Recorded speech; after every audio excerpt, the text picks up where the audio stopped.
안녕하세요. 제 남편의 든든한 지원군으로 살아온 40대 여자입니다. 저와 남편은 서로 첫사랑이에요.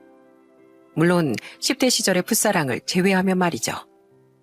우린 대학생 시절부터 만나 연애를 했거든요. 그 긴 시간 동안 한눈 한번 팔 생각이 전혀 들지 않을 만큼 저는 남편을 많이 좋아했어요. 때문에 남편의 꿈에 대한 열망 또한 열렬히 응원해주며 살았습니다. 당연하게도 남편은 그런 제게 많이 고마워했고 우린 정말 소문난 인고 부부였습니다. 하지만 아무 문제가 없을 것 같던 우리에게도 이혼 서류가 오갈 만큼 다사다난한 사연이 있었는데요. 바로 그 사연에 대해 지금부터 이야기를 해볼까 합니다. 남편은 저보다 2살이 어려요. 제가 23살, 남편이 21살 때 우린 연애를 시작했죠. 당시 우린 둘 다 서울에 있는 각기 다른 대학의 학생이었는데 우연한 계기로 인연이 될 수 있었어요. 남편은 저보다 비록 나이는 어리지만 존경할 부분이 많은 사람이었습니다. 리더십도 있고 끈기와 노력도 엄청났기에 저는 사람 대 사람으로서 남편에게 많은 걸 배울 수 있었어요.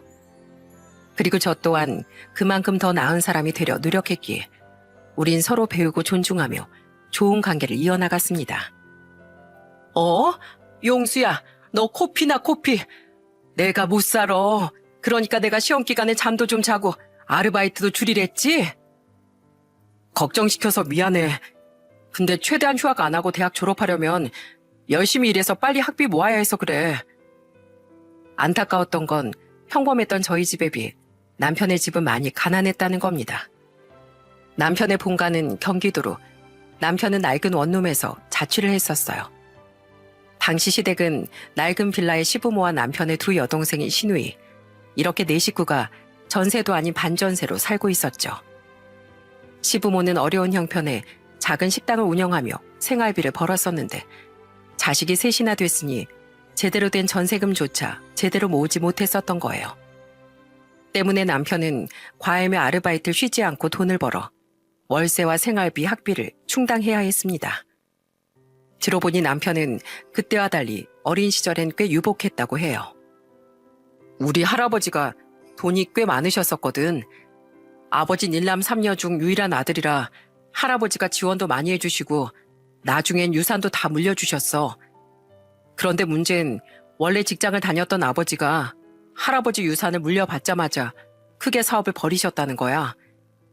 처음엔 그래도 잘 되는 것 같더니 나 고등학교 다닐 때 집이 완전히 무너져 버렸어. 사업에 대해 잘 모르는 아버지한테 주위에서 사기를 엄청 쳐서 사업이 부도가 난 거야. 그때 빚 갚느라 살던 집도 가지고 있던 땅도 팔고 낡은 빌라 반전세로 이사하게 됐어. 그 뒤로 부모님이 주위에 돈을 빌리고 빌려서 겨우 그 작은 식당 하나를 차리신 거야. 방 2개, 거실 하나인 시댁에서 남편은 거실에서 잘 수밖에 없었다고 해요. 하지만 그 어려운 환경에서도 남편은 수능 공부를 손에서 놓지 않았다는군요. 시댁에선 남편이 대학을 포기하고 취업을 하길 원했었는데 공부를 잘했던 남편은 좋은 직장을 갖는 것이 가난을 탈출할 유일한 길이라고 생각했다고 해요. 부모님 뜻도 이해는 해. 갑자기 집이 힘들어진 데다 내 아래로 동생이 2이나 있었으니 한 사람의 벌이라도 더 간절하셨겠지. 집안 사정을 잘 알아서 부모님이 도와달라고 하시면 거절할 수가 없었어. 그래서 나 혼자 생활하기도 힘든 와중에 종종 집에 돈을 보냈던 거야. 남편은 학비에 월세 생활비까지 버느라 힘든 와중에도 한 번씩 자신의 집에 돈을 보냈다고 해요. 그래도 남편의 첫째 여동생이 대학생이 되고 둘째 여동생이 고등학교 졸업 후 바로 취업을 하자 집에 돈을 보낼 일이 많이 줄어들었어요. 하지만 여전히 남편의 생활은 빠듯했기에 저는 그런 남편을 물심양면 도와주었죠. 됐어, 밥값 내가 낼게.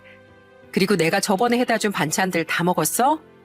아껴 먹지 말고 다 먹으면 말해. 내가 또 해다 줄 테니까.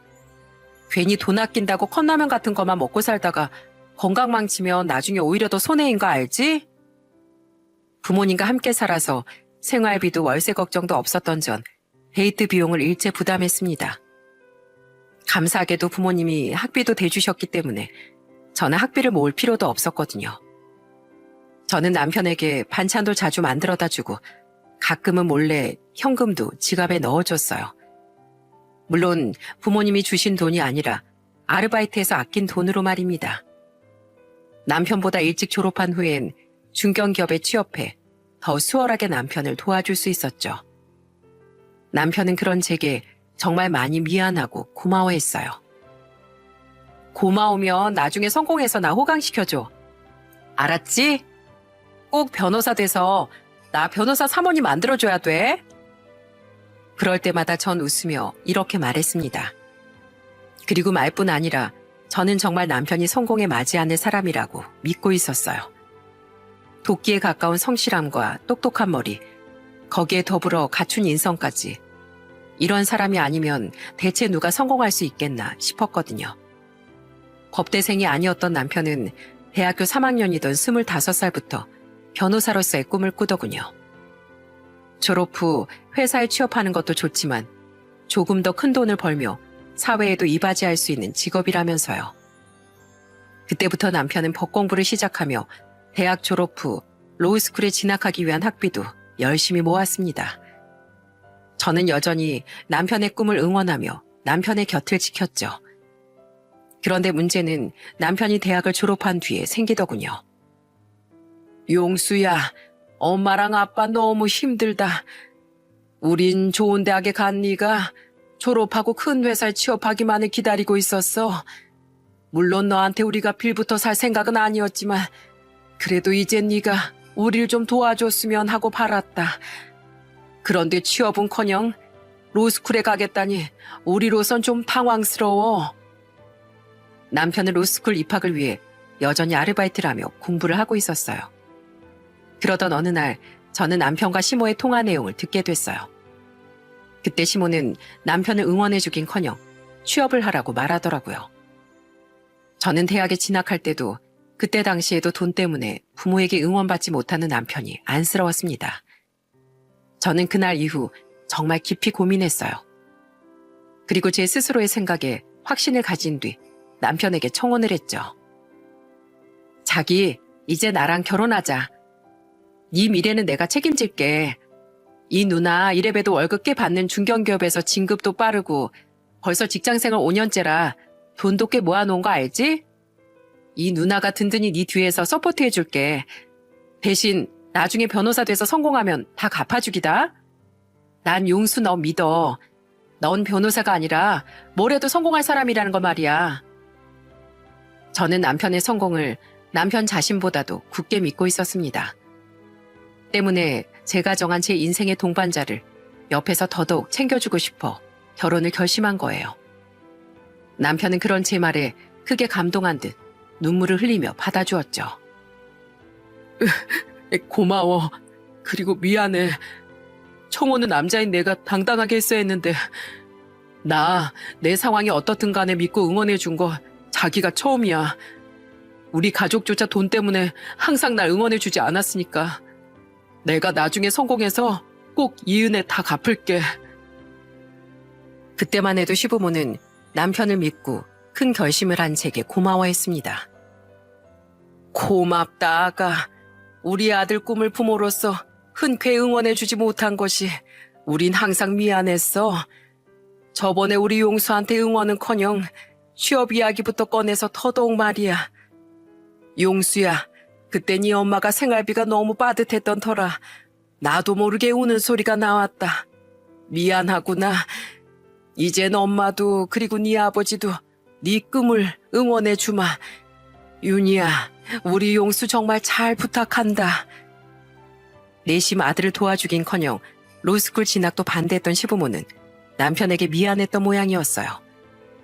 시모는 될 수만 있다면 회사원보다 변호사가 되는 게 100번 낫지 않겠냐며 제게 고마워했죠. 그리고 감사하게도 저희 부모님은 딸인 제 결정을 믿고 지지해 주시더라고요. 이후 남편은 로스쿨 입학에 성공하며 결혼한 다음 해에 로스쿨 공부를 시작했습니다. 각오는 했지만 한두 푼 아닌 로스쿨 학비 때문에 우린 꽤 고생을 했는데 그것보다 더 큰 문제는 바로 시댁이더군요. 아가, 미안한데 우리 50만 원만 좀 빌려줄 수 있겠니? 저번 달 가게 장사가 너무 안 돼서 식재료 대금을 많이 밀렸어. 시부모는, 특히 시모는 제게 몇 번이나 전화해 돈을 빌려달라고 말하더군요.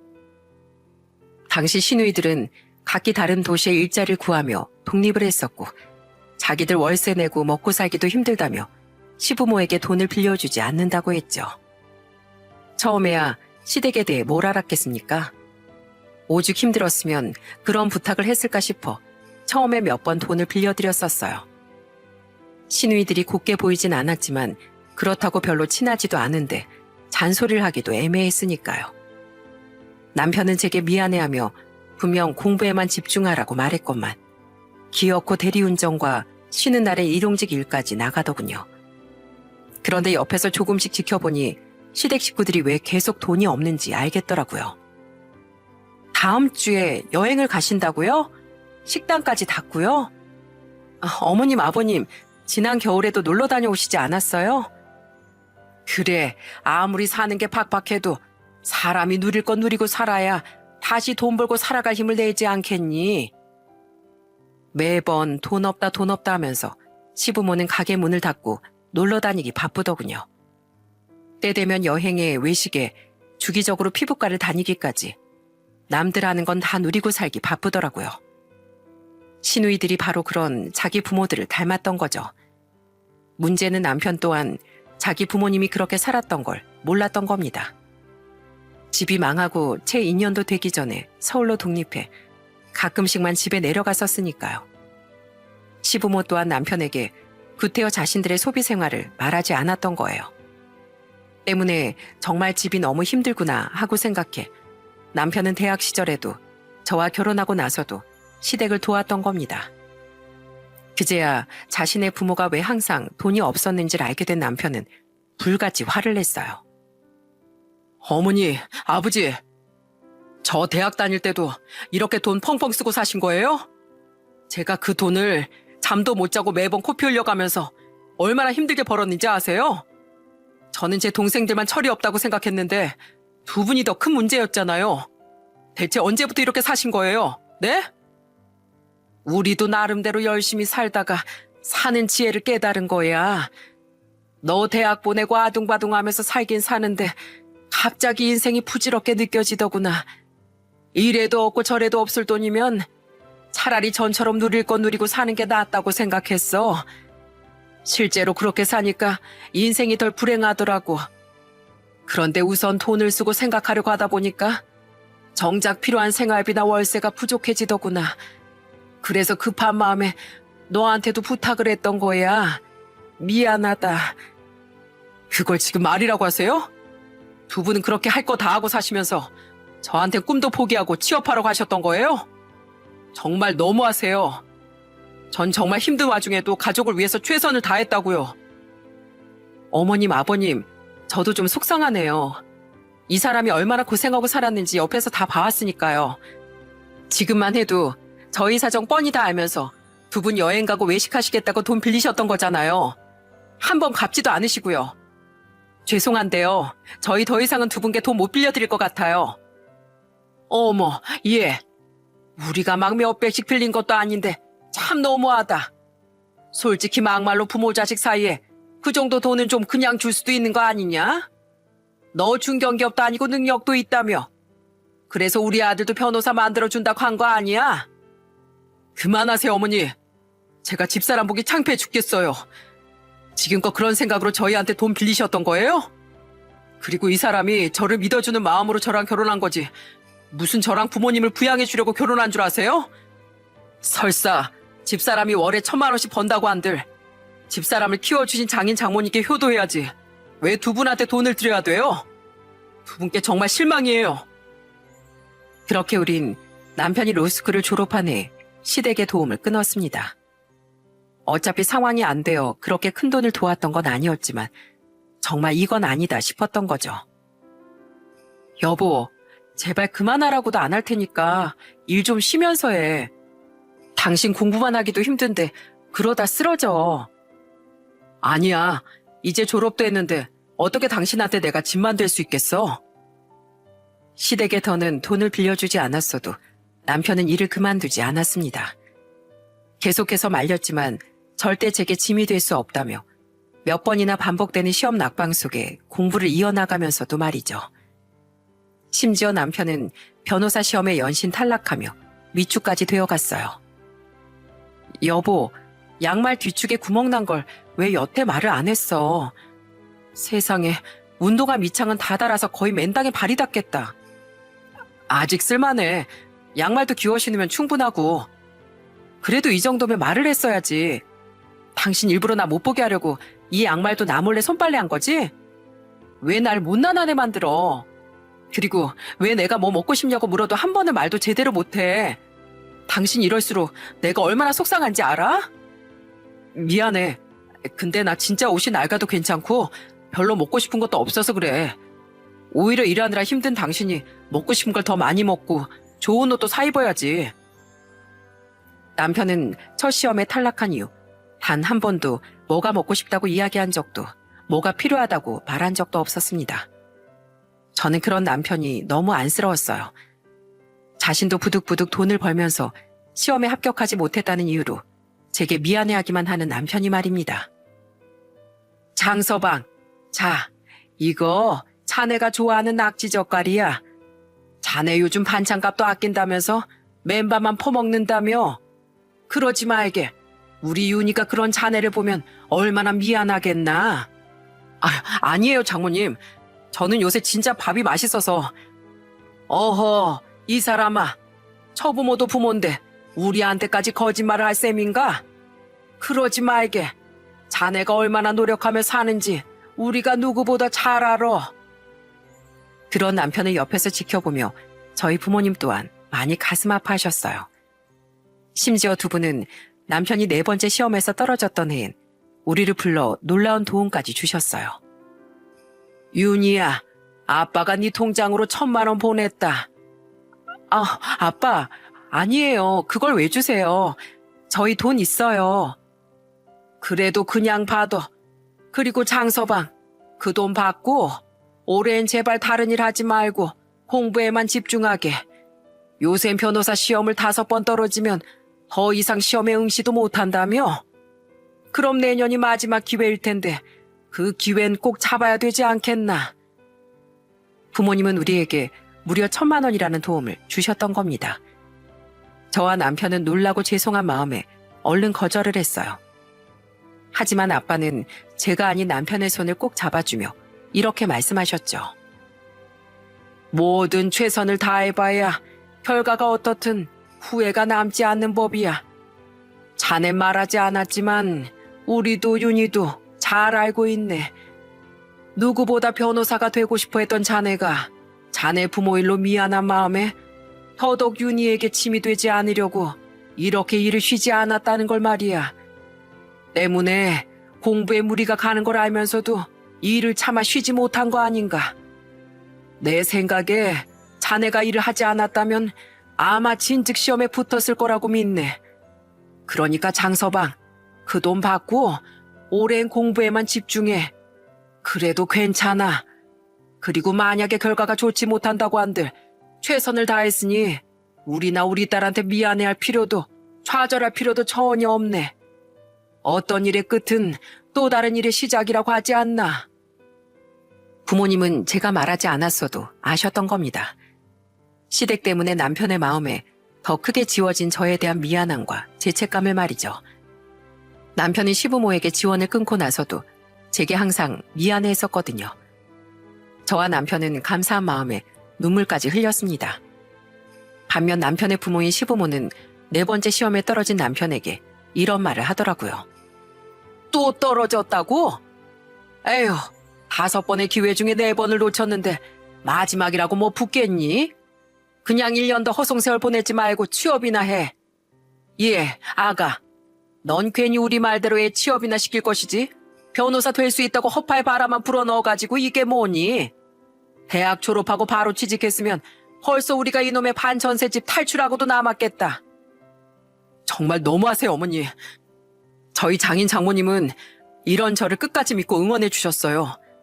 항상 뭐든 저한테 못 챙겨줘서 미안해하시기까지 했다고요. 그런데 어머니 아버진 응원을 해주긴커녕 어떻게 그런 말을 하세요? 제가 돈으로밖에 안 보이시는 거예요?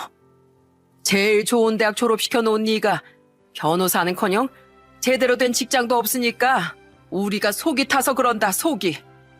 네 동생들이야 월급도 고만고만하고 워낙 지들밖에 모르는 애들이었으니까 그나마 우리 실망이 덜해. 근데 넌 다르잖아. 그렇게 성공한다 어쩐다 자신하더니만 이게 뭐야? 세아가 쟨 중견기업 다니는 며느리 생겼다고 좋아했더니 입 바른 말만 하면서 돈도 안 빌려주고 너 변호사도 못 만들고 너만 믿고 있었는데 우리 인생이 너무 불쌍하다. 불쌍해. 자식을 셋이나 키워놨으면 뭐해. 우리 인생에 보탬이 하나도 안 되는데. 어떻게 부모가 힘들게 노력하는 자식에게 이런 말을 할 수 있답니까? 어려웠던 대학 시절부터 조금씩이나마 자신들을 꾸준히 도와줬던 아들에게 말이죠. 시부모는 남편을 완전히 미래의 돈줄로 여겼던 거예요. 거기서 멈추지 않고 시모는 제게 이런 말까지 해댔어요. 가만 보면 세아가 넌 참 계산적이야. 다른 집 며느리들은 시부모 안마의자도 사주고 용돈도 그렇게 챙겨준다는데 넌 우리가 도와달라는 돈도 매번 모자르듯 거절하잖아. 우리 아들 변호사도 못 만들어. 며느리 노릇도 제대로 못해. 넌 대체 시집 와서 한 게 뭐가 있니? 어? 시부 또한 옆에서 동의하듯 저를 째려보며 고개를 끄덕이더군요. 남편 뒷바라지하느라 힘든 상황에 시부모에게 용돈도 선물도 퍼다 줘야 며느리 노릇하는 거랍니까? 가뜩이나 평소에도 저를 점점 못마땅하게 대하며 돈돈거리던 시부모에게 저는 오만정이 다 떨어진 상태였어요. 그런데 그런 말까지 들으니 더는 못 참겠더라고요. 제가 남편하고 결혼했지 두 분 물주 노릇하려고 종으로 들어온 줄 아세요? 지금껏 어머님 아들이 왜 저에게 필요 이상으로 미안해하면서 꾸역꾸역 일을 나갔는지 아세요? 어머님하고 아버님 때문이에요. 남편 뒷바라지하는 와중에 두 사람한테 못 돌려받을 돈까지 빌려준 저한테 미안해서요. 어떻게 보면 남편이 시험에 계속 못 붙은 건 바로 두 분 때문이라고요. 게다가 저희 남편에게 힘이 되긴커녕 집만 대고 힘만 빼놓는 두 분. 전 더 이상 안 보고 살고 싶네요. 제가 무슨 좋은 말을 듣자고 여길 계속 오겠어요. 저는 더 이상 여기 안 옵니다. 안녕히 계세요. 감히 며느리 주제 어디를 안 오고 뭐가 어째? 용수 넌 참 장한 며느리를 우리 집안에 데려다 놨다. 아주 장해. 네, 저희 집사람이랑 결혼한 건 제 인생에서 제일 잘한 일이었어요. 가족 중 아무도 절 응원 안 해주는데 유일하게 절 믿고 끝까지 응원해준 사람이 바로 집사람이니까요. 저도 염치 없어서 더는 집사람한테 여기 오자고 말 못하니까 앞으로 며느리 얼굴 볼 생각 추워도 하지 마세요. 저는 결국 참지 못하고 시부모에게 소리를 빽 지른 뒤 시댁을 나왔습니다.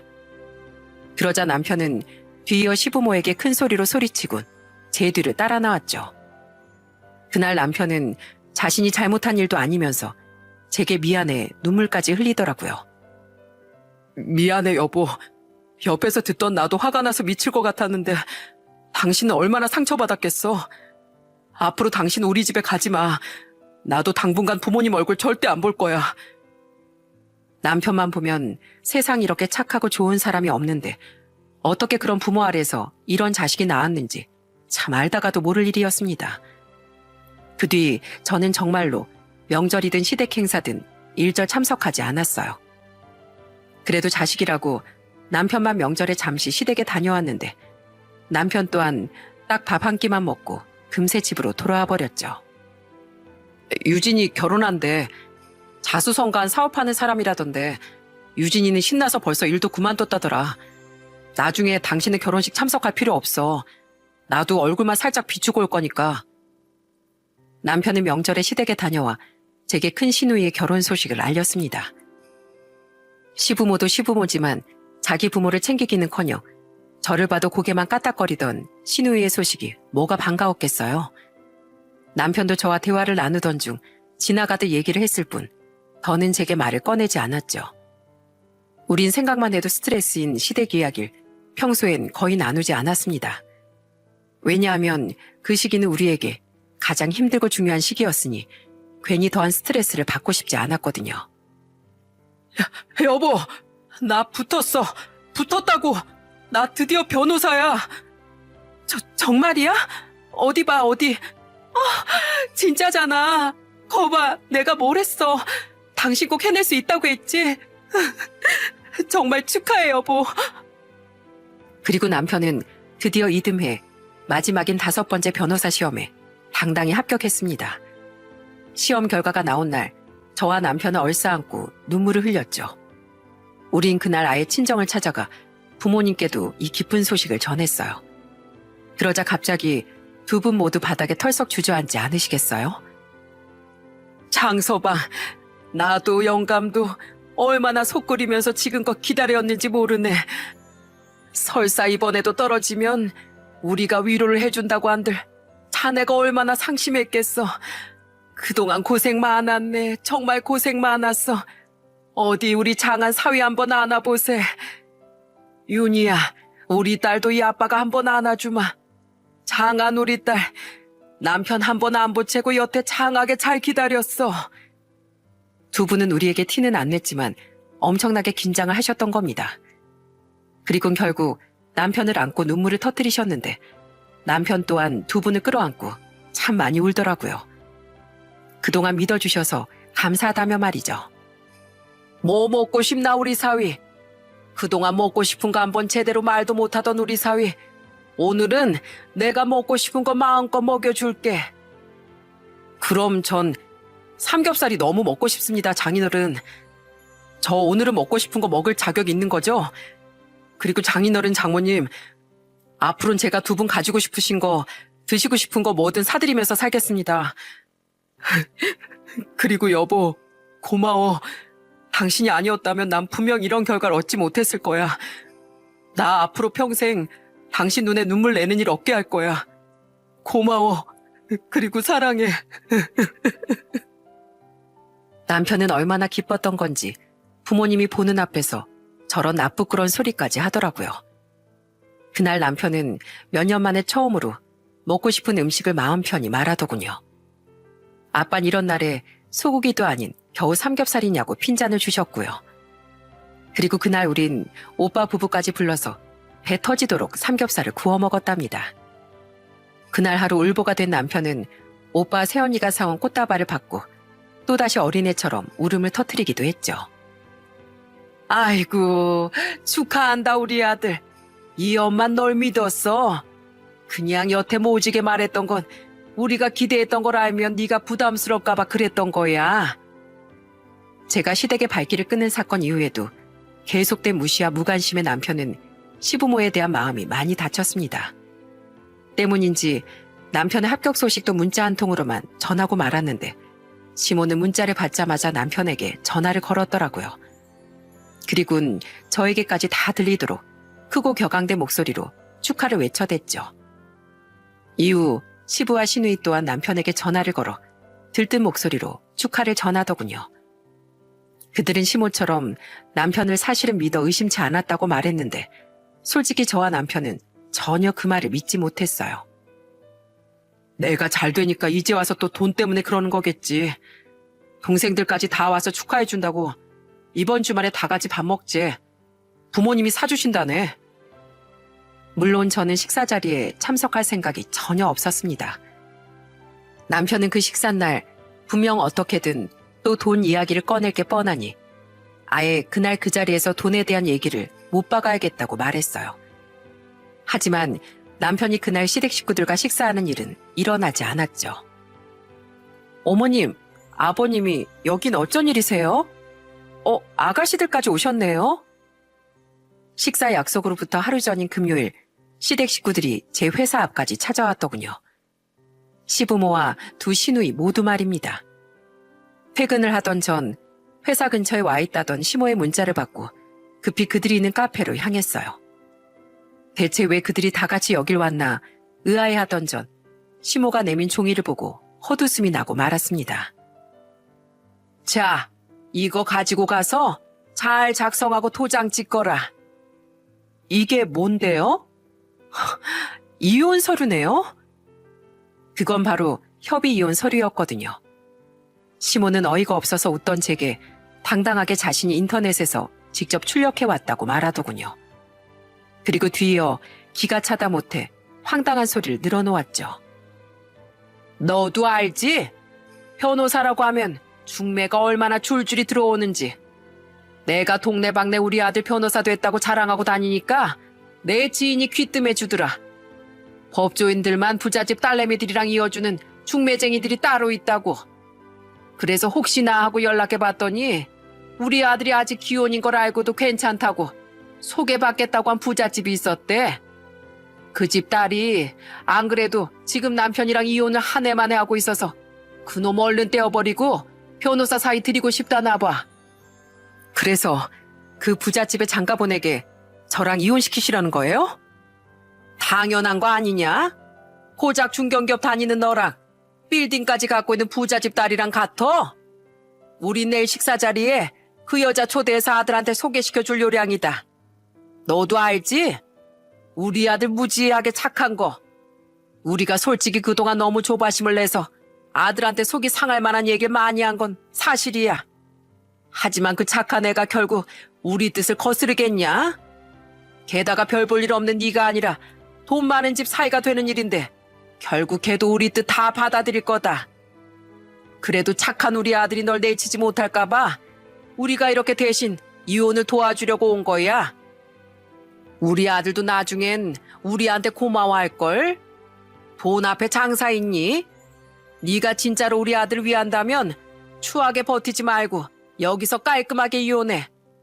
솔직히 네가 그동안 한 게 뭐가 있니? 말만 뒷바라지지. 우리 아들 일할 거 다 시키고 우리한테 돈도 잘 안 주고 그냥 옆에 있기만 한 거지. 우린 너 말고 부잣집 며느리 들여서 아들 잘 키운 덕 좀 보면서 살아야겠다. 시부는 시모 옆에서 이젠 사업 망하면서 그만둔 골프도 다시 시작해야겠다고 말하더군요.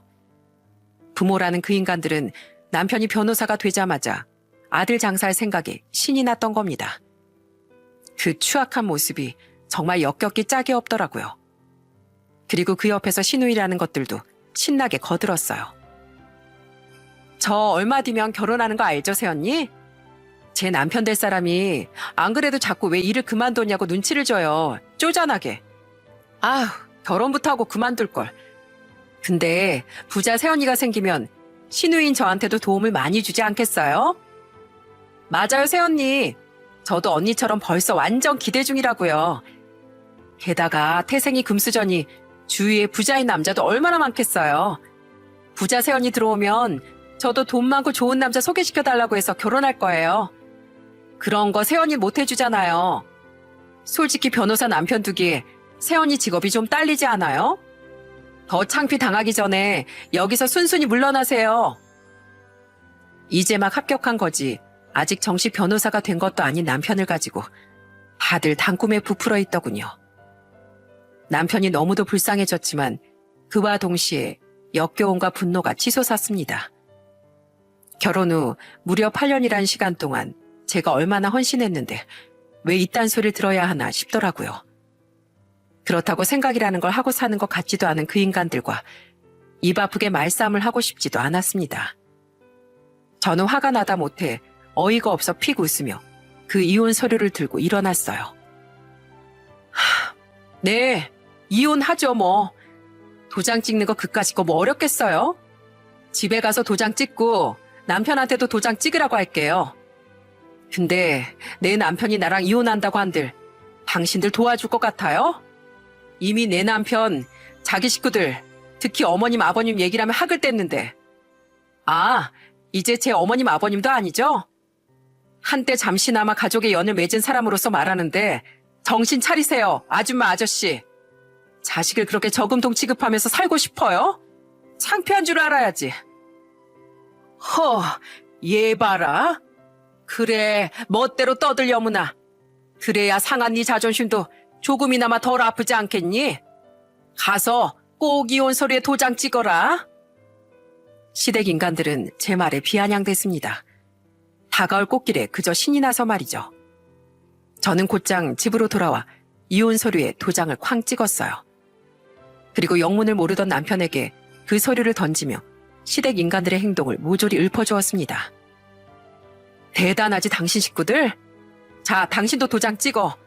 난 당신한테 최선을 다할 만큼 해서 지금 갈라서도 아무런 후회가 없어. 난 여전히 당신 사랑하는데 당신 가족들이랑은 더는 가족이란 이름으로 얽혀있고 싶지도 않아.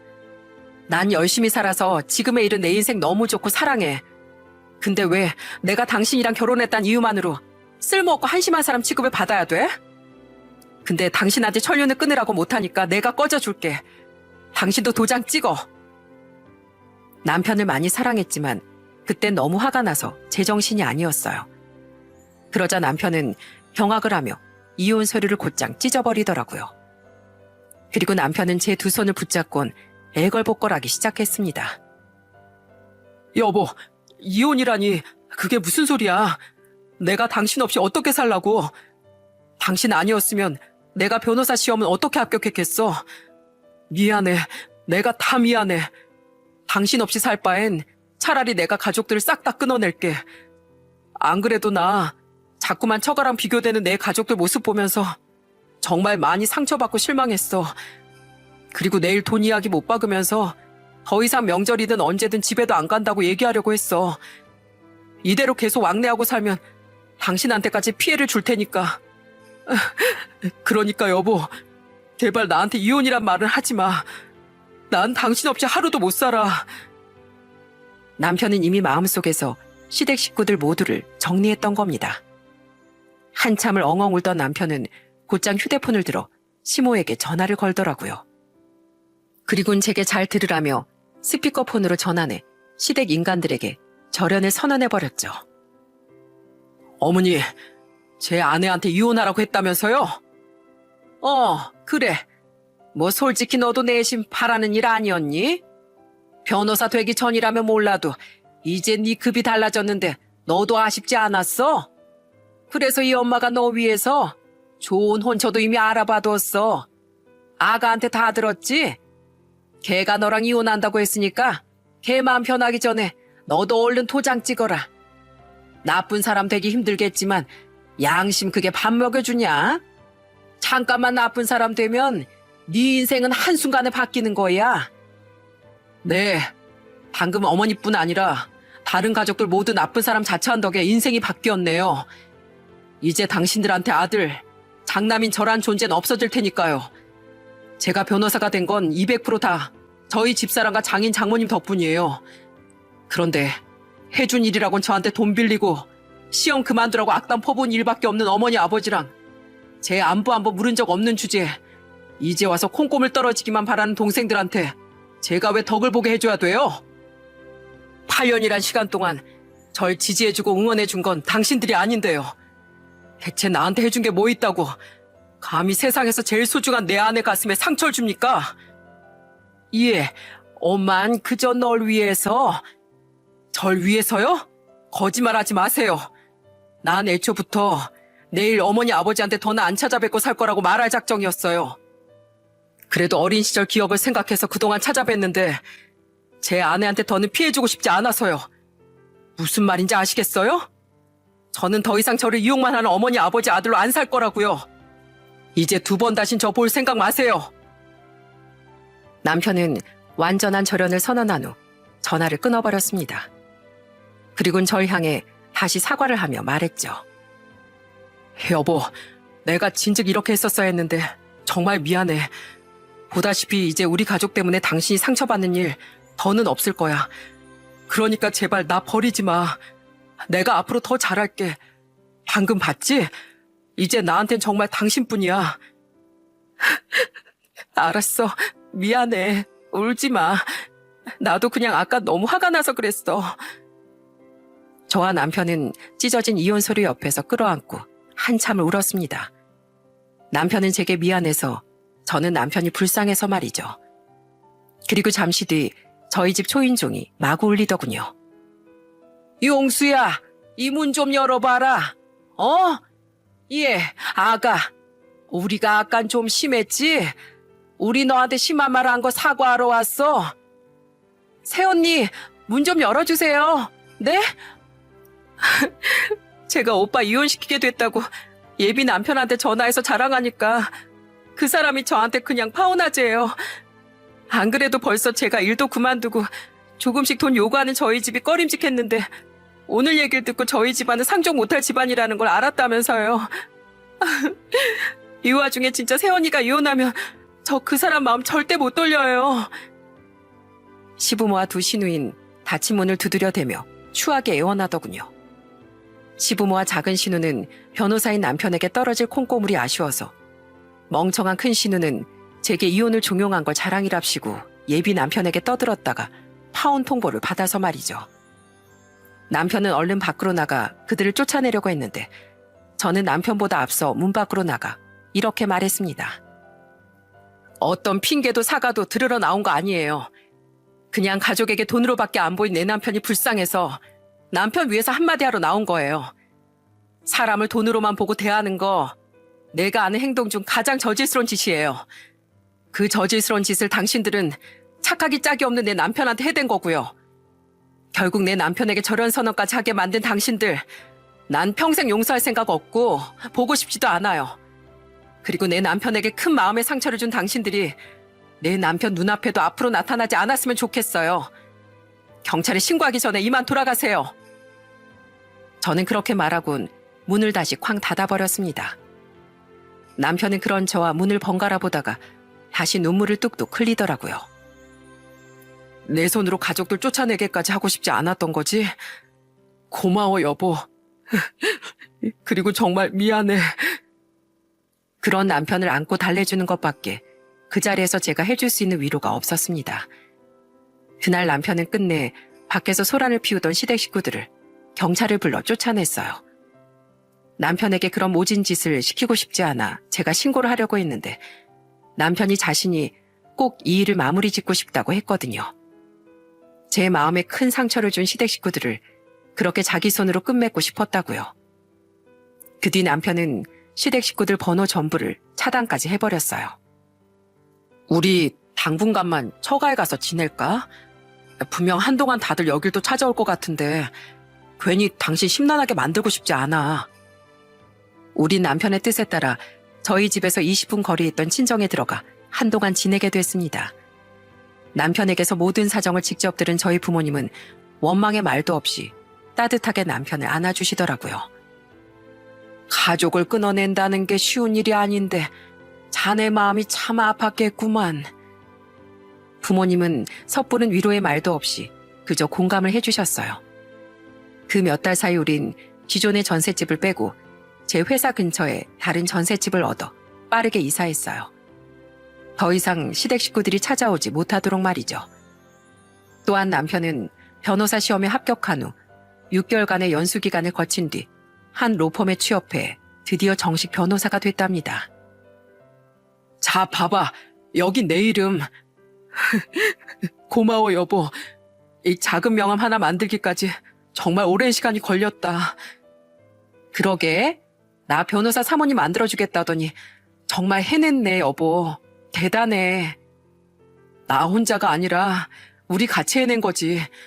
우리 앞으로 정말 행복한 길만 걷자. 내가 꼭 그렇게 만들어줄게. 그때 받은 남편의 명함은 벌써 해가 3번이나 바뀐 지금까지 제 지갑 속에 소중하게 담겨 있답니다. 그리고 그 시간 동안 우린 철저하게 연락을 끊었던 시댁 식구들의 소식을 딱 한 번 들었었어요. 이사한 집을 어떻게 알아내는지 1년 전 시모가 찾아왔었거든요. 친정 부모님과 외식을 하고 돌아오던 저와 남편은 초조하게 우릴 기다리던 시모를 보고 기겁을 했습니다. 역시 이 집이 맞았구나. 사람 써서 알아낸 보람이 있어.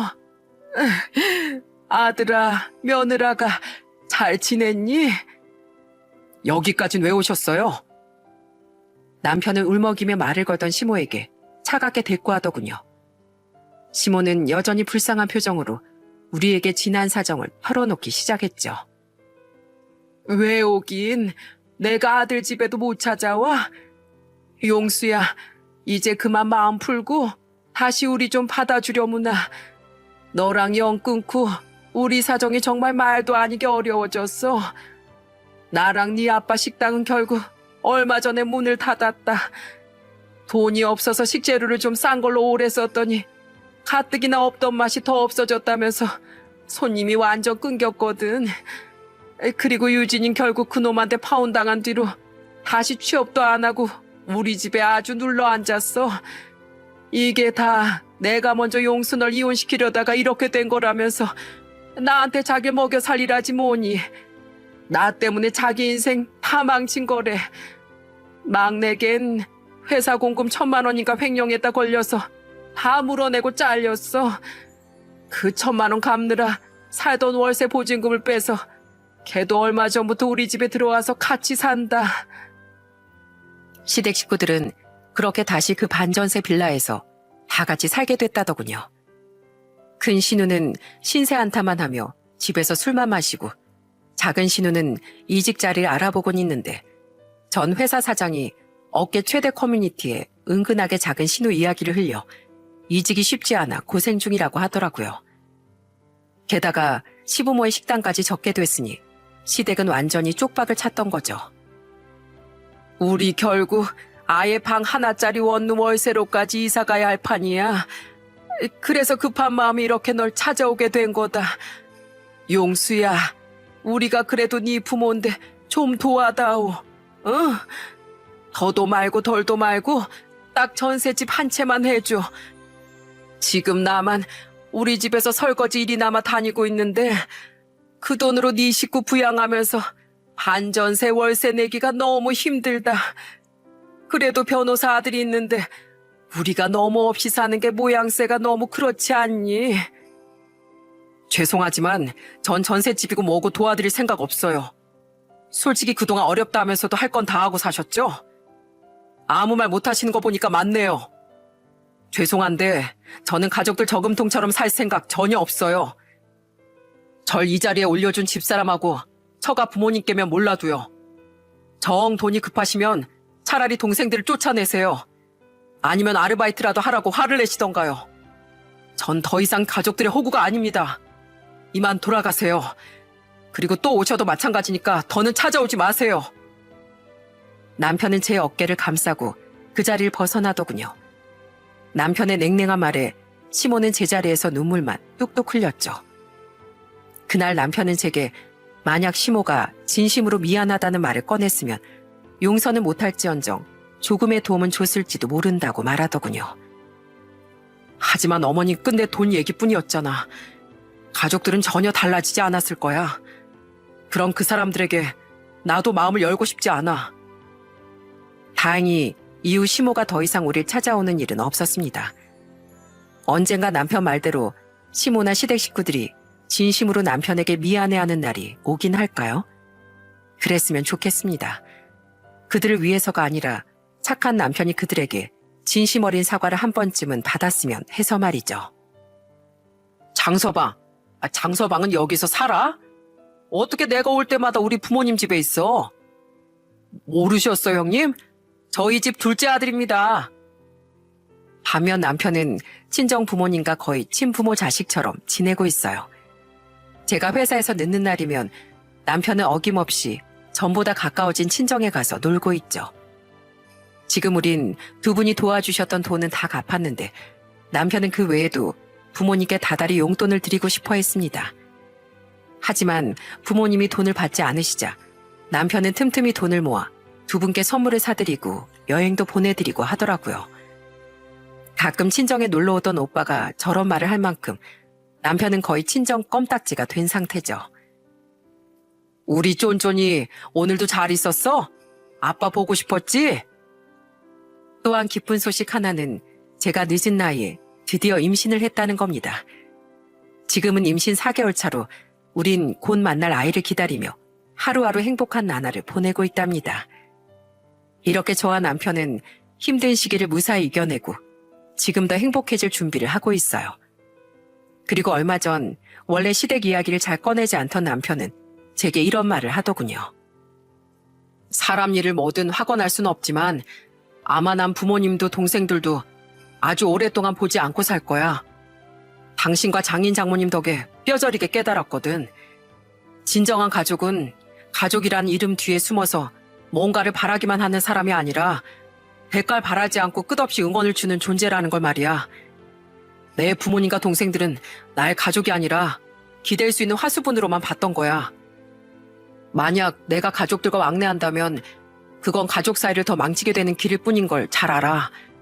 그러니까 난 지금 이대로 당신하고 처가 식구들 그리고 곧 태어날 우리 아이랑만 행복하게 살아가고 싶어. 남편은 지금 로펌 내에서도 인정받는 유능한 변호사가 되어가고 있습니다. 친정 식구들과 저에게도 사랑을 듬뿍 받고 곧 그토록 기다리던 한 아이의 아빠까지 되죠. 이렇게 고생 끝에 드디어 행복을 쥐게 된 남편의 가슴에 결코 사라지지 않을 하나의 괴로움을 남겨준 시댁 식구들이 저는 참 원망스러워요. 착한 사람이니 비록 절연했을지언정 시댁 식구들의 존재 자체는 항상 남편에게 아픈 상처로 남아있을 테니까요. 저는 여전히 그런 남편의 든든한 지원군이 되어 곁을 지켜주며 살아가려고 합니다. 가족에게 상처를 받은 남편을 더 큰 가족의 사랑으로 감싸주며 말이죠. 예전 남편의 말처럼 그저 가족이란 이름으로 바라기만 하는 게 아니라 대가 없는 응원과 지지를 아끼지 않는 존재. 바로 그것이 진정한 가족이라는 걸 잘 알고 있으니까요. 그리고 원망스러운 시댁 식구들이 언젠간 돈 때문이 아니라 진정한 가족이 무엇인지 깨닫고 그제야 제 남편을 잃은 것에 대해 땅을 치고 후회할 날이 꼭 왔으면 좋겠네요. 쓰면 없어지는 허무한 돈이 아니라 소리 없이 항상 곁에 있어주는 든든한 존재. 바로 가족의 소중함을 여러분 또한 제 사연을 통해 되새겨 볼 수 있는 시간이셨으면 좋겠습니다. 긴 이야기를 마치고 저는 이만 일상으로 돌아가 볼게요. 제 이야기 끝까지 들어주셔서 감사드립니다. 그럼 안녕히 계세요.